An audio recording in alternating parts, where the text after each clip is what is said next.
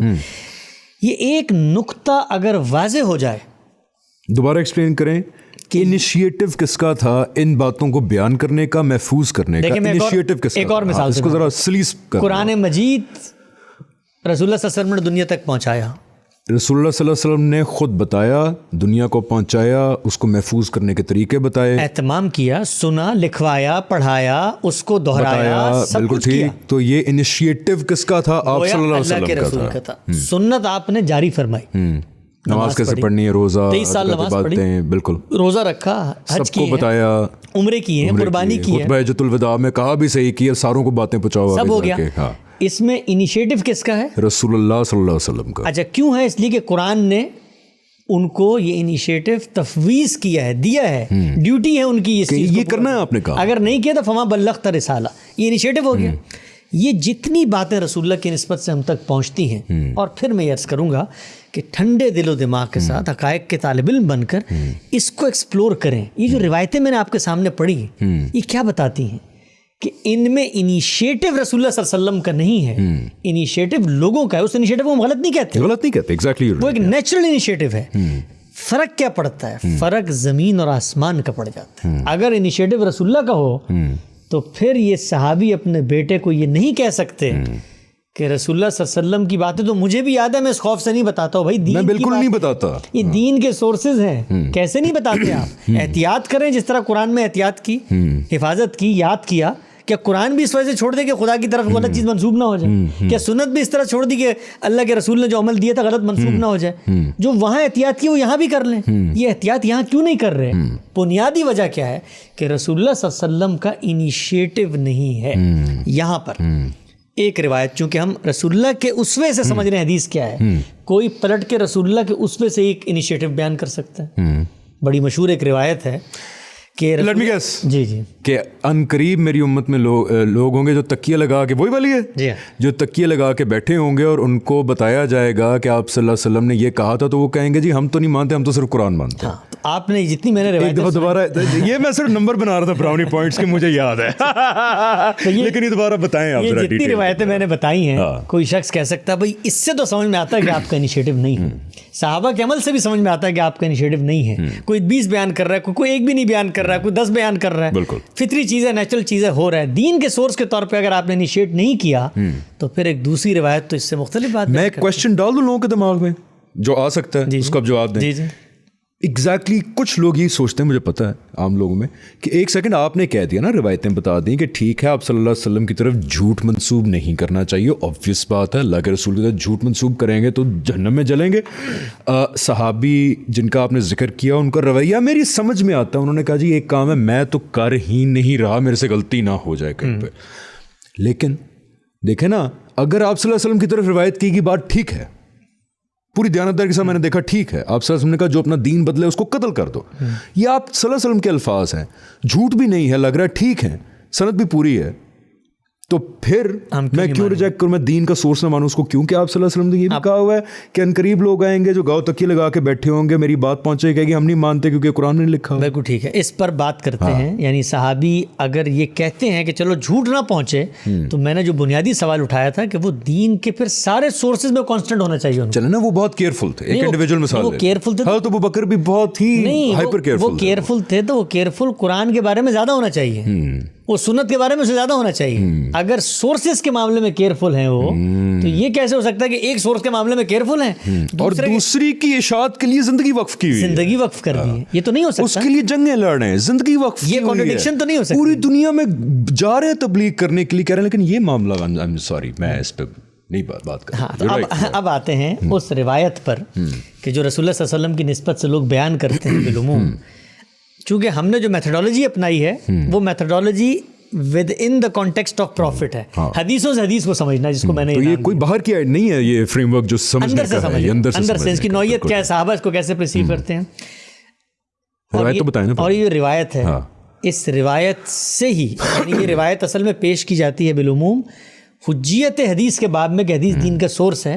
یہ روایت ہی یہ بتا دے گی کہ حدیث کا کیا مقام ہے, حدیث کو سمجھنے میں کیا مشکلات پیش آتی ہیں, اور حدیث کو کیوں رسول اللہ صلی اللہ علیہ وسلم نے بطور سورس انیشیٹ نہیں. یہ بڑا امپورٹنٹ ٹیسٹ کیس ہے. لیکن مشہور روایت ہے خیبر کے موقع پہ لوگ کہتے ہیں کہ رسول اللہ نے فرمایا ان قریب ایسا زمانہ آئے گا, لوگ تکیے لگا کے بیٹھے ہوں گے لیزی ہو کر اور اپنی زندگی میں مگن, اور ان کے سامنے جب میری کوئی بات پیش کی جائے گی تو کہیں گے بھائی ہمارے لیے تو قرآن ہی کافی ہے.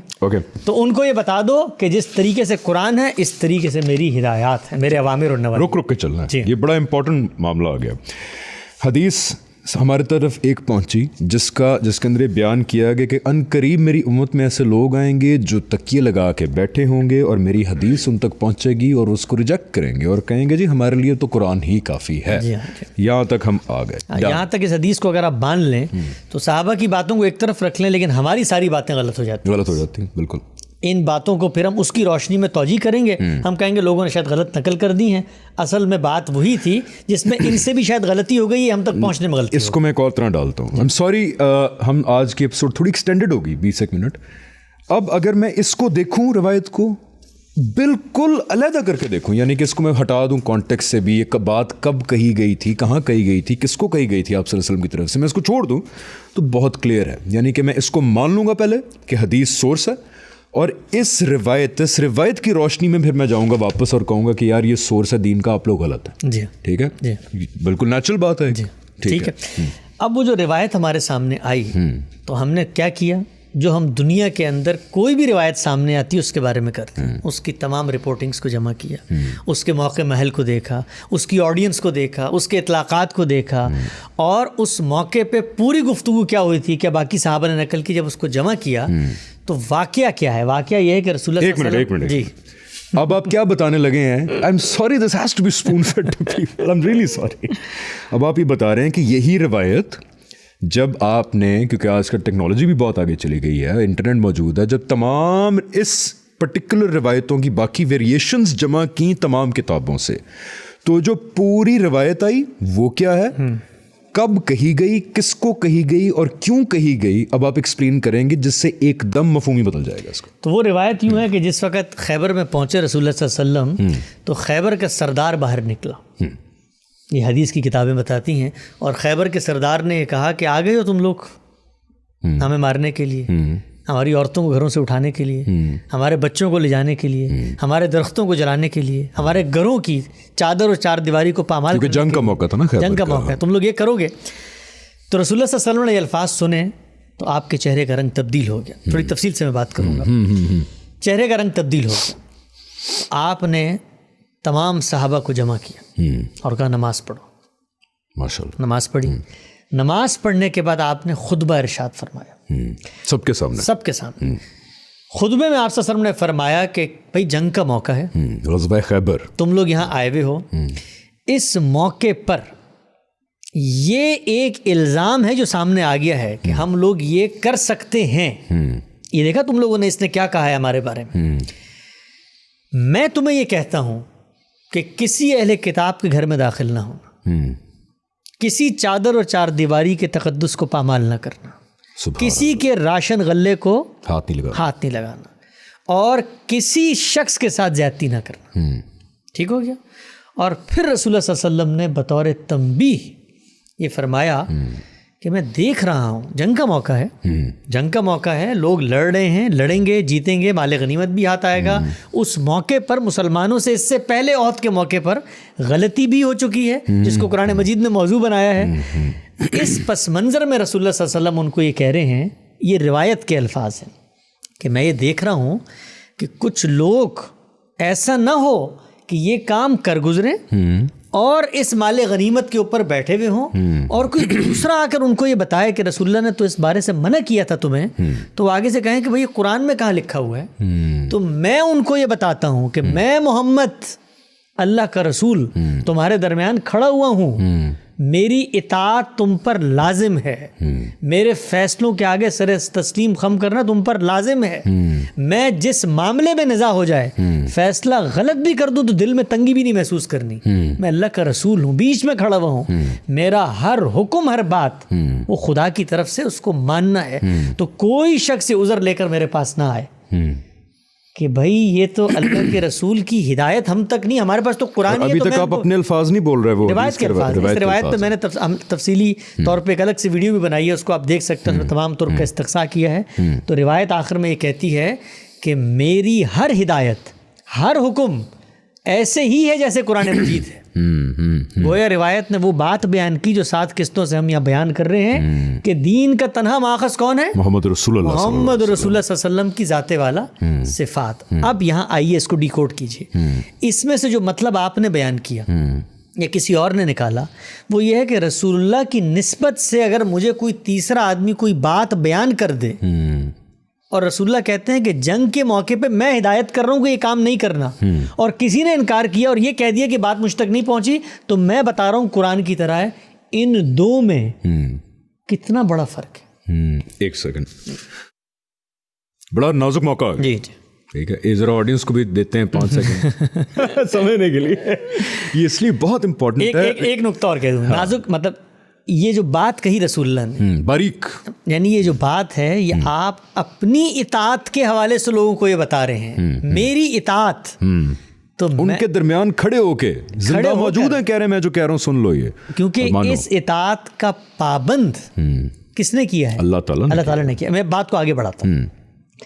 میں یہ کہتا ہوں کہ اس روایت میں جو بات بیان ہوئی ہے اس کو ایسے مان لیں جیسے لوگ پرسیو کرتے ہیں کہ کبھی بھی میری نسبت سے کوئی بات کرے تو لوگ اس کو اگنور کریں گے اور کہیں گے ہم نے قرآن میں کہاں دیکھا, let's for the sake of argument agree کہ یہ واقعی چلیں ابدی ایک بات مان لیا. ٹھیک, 1 منٹ کے لیے ہم اس کو تسلیم کر لیتے ہیں کہ رسول اللہ صلی اللہ علیہ وسلم نے, یعنی مجھ تک رسول اللہ کی ایک بات پہنچی اور میں مطمئن ہو گیا علمی طور پر, عقلی طور پر کہ یہ رسول اللہ صلی اللہ علیہ وسلم کی ہی بات ہے. آپ نے فرمائی تھی, علمی طور پہ مطمئن ہوگا نا. میرے اطمینان تو یہ ہوتا ہے دنیا میں, بھائی میں نے صحابہ کو دیکھ لیا, میں نے سند کو دیکھ لی, میں نے راوی کا حافظہ دیکھ لیا, میں نے اس کی عدالت دیکھ لی, میں نے اس کی ثقافت دیکھ لی, کوئی شذوذ علل نہیں ہے روایت میں مطمئن ہو گیا. تو اب میں آپ سے یہ کہوں گا کہ رسول اللہ صلی اللہ علیہ وسلم کی وہ روایت آپ تک پہنچے اور آپ مطمئن ہو جائیں اس بات پہ کہ اللہ کے رسول کی بات ہے, اور آپ اس کو اٹھا کے پھینک دیں, تو جو وعید اس روایت میں ان لوگوں کے لیے سنائی گئی آپ کے لیے بھی ہے. ویری امپورٹنٹ پوائنٹ سلیس اردو میں کہ اس روایت کو اس طرح ہی مان کے آج بھی یہ بات بالکل ٹھیک ہے کہ آپ صلی اللہ علیہ وسلم سے کوئی بات نسبت کی گئی, آپ صلی اللہ علیہ وسلم کی نسبت ہوئی بات پہ اوپر میں علمی طور پہ مطمئن ہو گیا کہ آپ صلی اللہ علیہ وآلہ وسلم کے الفاظ واقعی ہیں, اور پھر میں نے اس کو مسترد کر دیا. سمجھنے میں غلطی نہیں, میں نے کہا جی میں نہیں مانتا, تو آج بھی وہی بات اطلاق ہوگی. کیوں کہ آپ نے خدا کی بات کر, جب ہم نے کہا کہ یہ دین کا سورس نہیں ہے تو پھر کیوں ہوگی؟ ہاں اب مسئلہ یہ ہے کہ کیا پھر دین کا سورس کیوں نہیں ہے؟ یہ سوال ہے نا کہ آپ نے تو بھائی حسن صاحب ایک طرف سے جو ہے یہ کہہ دیا کہ دین کا سورس نہیں ہے, اور دوسری طرف سے یہ کہہ دیا کہ اگر اطمینان ہو جاتا ہے رسول اللہ کی بات ہے تو اطاعت بھی لازم ہے, تو پھر سورس بھی تو مانو. یہاں پہ لوگ کہتے ہیں یار یہ تو بہت کنفیوز نہیں, یہ ویری کنفیوز, ایک سائڈ پہ یہ کہہ رہے ہیں ایک سائڈ پہ یہ کہہ رہے ہیں. سو اگر آپ وہ لوگ ہیں جو کہتے ہیں ہم کنفیوز ہیں, یہ بھی سن لیں جلدی سے, یہ بڑا امپورٹنٹ پوائنٹ ہے جو بھی آ رہا ہے. اب آپ سنیے کہ میتھڈالوجی کیا ہے. میتھڈالوجی یہ ہے کہ دین اللہ کے رسول نے ہمیں قرآن اور سنت کی صورت میں دیا ہے, محفوظ ہے, اجماع تواتر سے مجھ تک پہنچ گیا. دین نے ہمیں یہ بتایا ہے کہ تم نے پیغمبر کی اطاعت کرنی ہے. پیغمبر میرے سامنے موجود ہے نہیں ہے, جن کے سامنے موجود تھے ان کے لیے کس درجے اطاعت لازم تھی کہ غلط فیصلہ بھی کر دیں مانیں گے آپ تو دل میں تنگی کے بغیر صدقے کے دل سے مانیں گے, صدقے کے دل سے رسول صلی اللہ علیہ وسلم کا غلط فیصلہ بھی مانیں گے. رسول اللہ نے کہا میرے احکام کی پیروی نہیں کی تو میں بتا رہا ہوں قرآن ہی کی طرح ہے, میں کھڑا ہوا ہوں زندہ ہے, اطیعوا اللہ و اطیعوا الرسول, اطیعوا اللہ و اطیعوا الرسول. یہ ہو گئی بات. اور رسول کے بارے میں بتا دیا کہ کوئی رسول محض منادی بن کے نہیں آتا, الا لیطاع, اس کی اطاعت کی جاتی. ٹھیک ہو گیا, وہی عدالت بن کے آتا ہے, اللہ فیصلہ بن کے آتا ہے. ٹھیک ہے, قرآن سنت رسول نے دے دی ہے, اس قرآن نے ہمیں بتایا کہ رسول کی اطاعت بھی کی جائے گی. میں آج 21ویں صدی میں کھڑا ہوں, میرے سامنے تو پیغمبر نہیں ہے نا, نہیں ہے. پیغمبر کی ایک بات مجھ تک پہنچتی ہے, پہنچ گئی. پہنچنے کے بعد اگر میں اس دین کو مانتا ہوں, قرآن و سنت کا جو دین ہے, تو اس دین نے مجھے بتایا کہ پیغمبر کی اطاعت بھی کرنی ہے کہ نہیں؟ بالکل کرنی ہے. اطاعت اگر کرنی ہے تو اب اگر میں اس کی کسی بات پر مطمئن ہو گیا ہوں تو میں پہلا کام کیا کروں گا؟ اطاعت کے لیے پہلا کام کیا کروں گا؟ میں سب سے پہلے یہ بتاؤں گا کہ پیغمبر کی یہ بات جو علمی طور پر مجھ تک پہنچی ہے, یہ وہ جو دین اس نے مجھے دیا تھا اس کے کس حکم کی اس بات کرتی ہے, اس کی کس بات کی تفصیل کرتی ہے. اسی پیغمبر نے جو دین دیا, اسی پیغمبر نے جو دین جو مکمل دے دیا ہے, جو آپ بات مجھے بتا رہے ہیں, مجھے سمجھ آ گئی. یہ لگتا یہی ہے کہ آپ صلی اللہ علیہ وسلم نے یہ فرمائی ہے, تو وہ جو وہی آپ صلی اللہ علیہ وسلم جو دین دے کے گئے ہیں قرآن و سنت میں, کمپلیٹ کر کے گئے ہیں, اس دین کمپلیٹڈ دین کی کوئی بات ہوگی نا جو ایکسپلین ہو رہی ہوگی اس کے اندر. تو آپ یہ دیکھیے کہ یہ کتاب ہے ہمارے استاد کی, اس میں انہوں نے جو بات لکھی ہے, یعنی وہ بات کیا ہے؟ وہ بات یہ ہے کہ دین اللہ کی وہ ہدایت ہے جو اس نے انسان کی فطرت میں الہام فرمائی, اور اس کے بعد اس کی تمام ضروری تفصیلات کے ساتھ اپنے پیغمبروں کی وساطت سے انسان کو دی. دین طے ہو گیا, بالکل طے ہو گیا. اس سلسلے کے آخری پیغمبر محمد رسول اللہ صلی اللہ علیہ وسلم ہے. چنانچہ دین کا تنہا ماخذ اس زمین پر اب محمد مصطفیٰ صلی اللہ علیہ وسلم کی ذات والا صفات. بے شک بے شک.